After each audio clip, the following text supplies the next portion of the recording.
The Centre for COVID-19 Administration yesterday reported 4 new cases in state quarantine facilities: an American, an Indian, a Thai female, along with a Hungarian diplomat who somehow managed to meet up with an arriving government minister before he himself was tested and quarantined.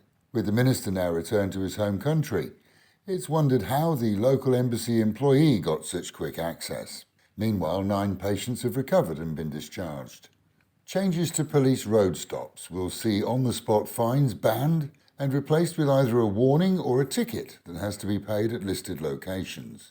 A top police general has warned that the old style of cash on sight has led to years of problems that can be easily rectified and put the police in a better light with the public.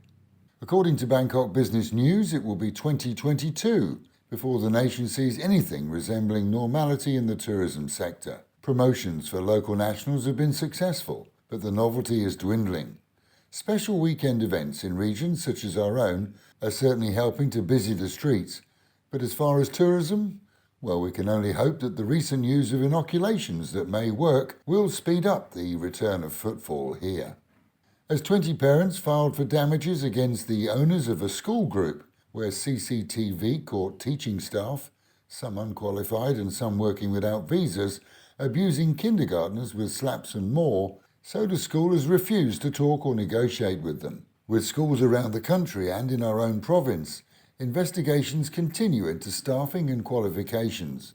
But for the school group itself, the biggest concern will be the potential slowdown in new pupils signing up for their academies.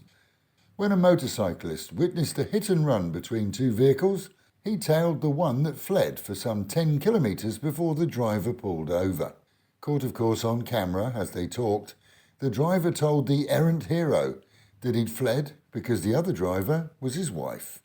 In his own car, his passenger was his Mia Noi. No word on the current, albeit dented, marital status.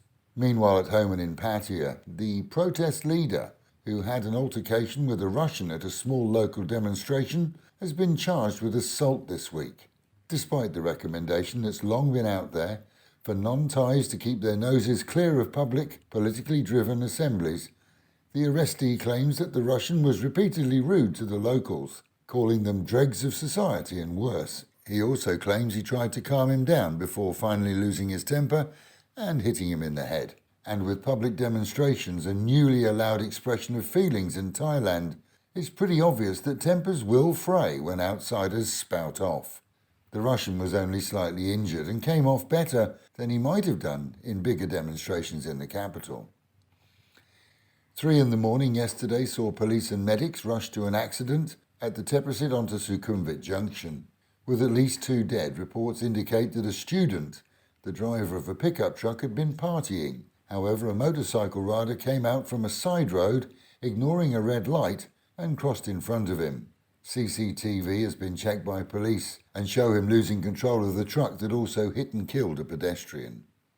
Despite the mirth attached to it, local bars that are live streaming and allowing virtual punters to buy rounds of drinks are coining it. Reports this week indicate that although some have claimed the drinks were the old lolly water and have derided the idea, lonely onliners abroad don't seem to care. The takings? Well, imagine an additional few 100,000 baht going into the tills every week when real customers are hard to find and the proof's in the pudding. With the reminder, mitts, masks and meters, wash your hands, wear a mask and keep social distancing, and the Met Office promising highs today of around 30, dropping down to 28, an overcast day with showers. That is the local and national news from Fab FM. For videos and of course to keep up with fabulous Pattaya, visit alwayspattaya.com.